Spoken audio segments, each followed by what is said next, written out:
திரு ஓமாம்புலியூர். ஓமம் என்பது வேள்வி. இந்த தலத்தின் சிறப்பு. தட்சிணாமூர்த்தியிடம் அம்மை உபதேசம் பெற்ற ஸ்தலம். அனைத்து கோவில்களிலும் தட்சிணாமூர்த்தி சிவபெருமானின் வெளிச்சுற்றின் வலது பக்கமே இருப்பர். இத்திருக்கோவிலில் உள்ளேயே இருப்பது மிக விசேஷம். கண்டு கழித்து மகிழ்ந்து வணங்க வேண்டிய புனித ஸ்தலம். பிரணவத்தினை அம்மைக்கு உபதேசம் செய்ததால் பிரணவ வியாக்கிர கரபுரம் என்றும் அழைப்பதுண்டு. ஓமாம்புலியூர், கனாட்டு முள்ளூர், கடம்பர் கரக்கோவில், நாரையூர் சென்று வணங்கி சிதம்பரம் செல்லலாம்.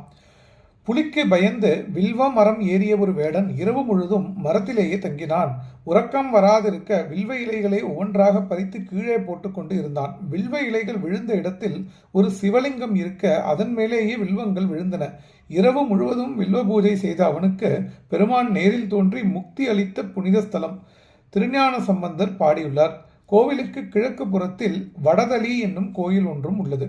திருக்கடம்பூர் அடைந்து 2 திருப்பதியங்களை பாடி திரு ஓமாம்புலியூரில் நன்னிய நாவேந்தர் பெருமானை பணிந்து போற்றி பாடிய திருப்பதிகம். இறைவன் துயர் தீர்த்தநாதர், இறைவி பூங்கொடி நாயகி, தீர்த்தம் கொள்ளிடம் கௌரி தீர்த்தம்.